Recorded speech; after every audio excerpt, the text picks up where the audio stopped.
All right, so so we played Coachella 2 years ago.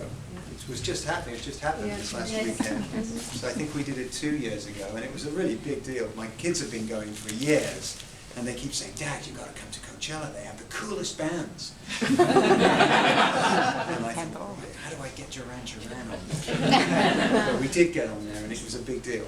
And so I wrote this last chapter is about the experience of going to Coachella. Behind the stage, to the side of the ramp, our band has gathered.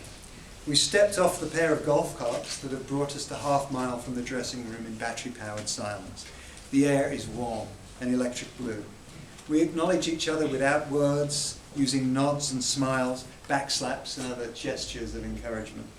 Instincts surge. Every other concern falls away. Since 1981, we've released our songs on vinyl, cassette tape, CD, digital audio tape, mini disc, ringtones, MP3, streaming and download for purchase or rental. I've long since learned to relax and cease worrying about how the music finds its way to your ears. Just play, just write. As long as I keep those calluses on my fingertips hard and maintain an enthusiasm for making music, I'll be happy most of the time. The addictions are still there, and keeping them at bay requires work, therapy, physical exercise, not too much, journaling, and meeting up with other addicts in recovery many times each week. It's a big commitment and not to be taken lightly. Red Carpet Massacre was hard. We had massive problems getting the news out that we had a new album.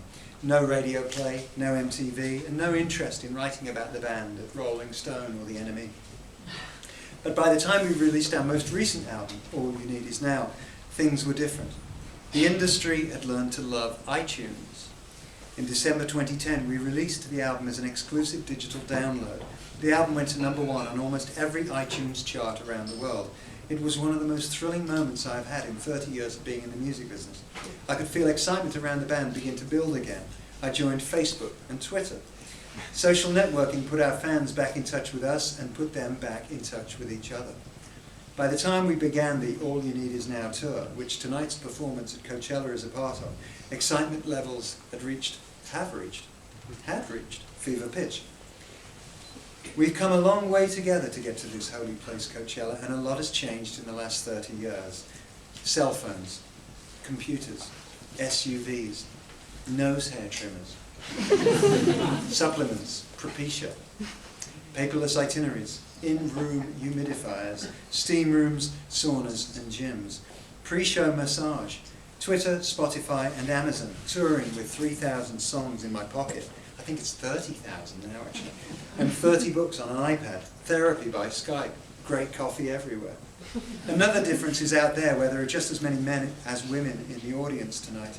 At day's end, my job is to be a catalyst for connectivity, to help bring people closer together, men and women, girls and boys. That's what the music has done for me.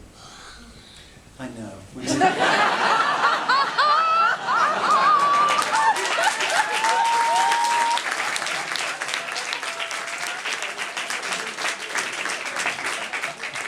got to work on that, don't you?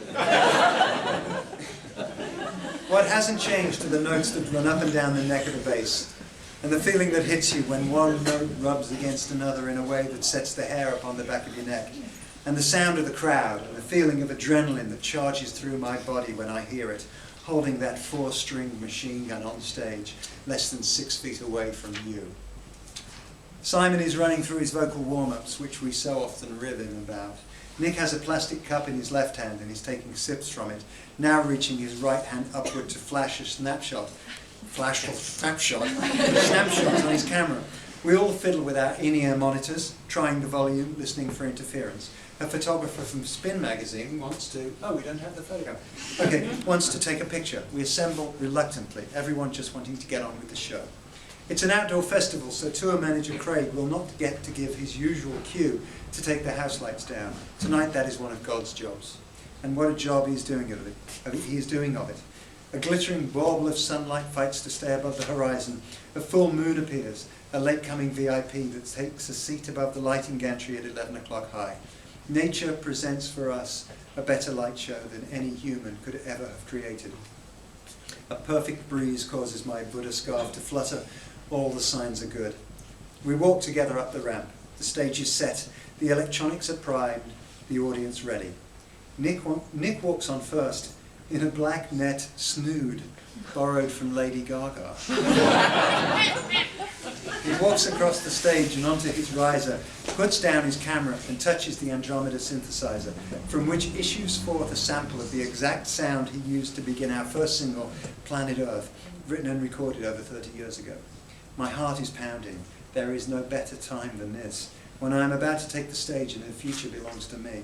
This is what the moment feels like as I walk out onto the stage one more time. Roger's drums kick in, an 8-bar count, and I'm in with him, the galloping groove that started it all for me. 30,000 California kids, eyes and teeth smiling, cameras and cell phones popping, a million tiny seductions all at once. And the music never sounded better. I thank you.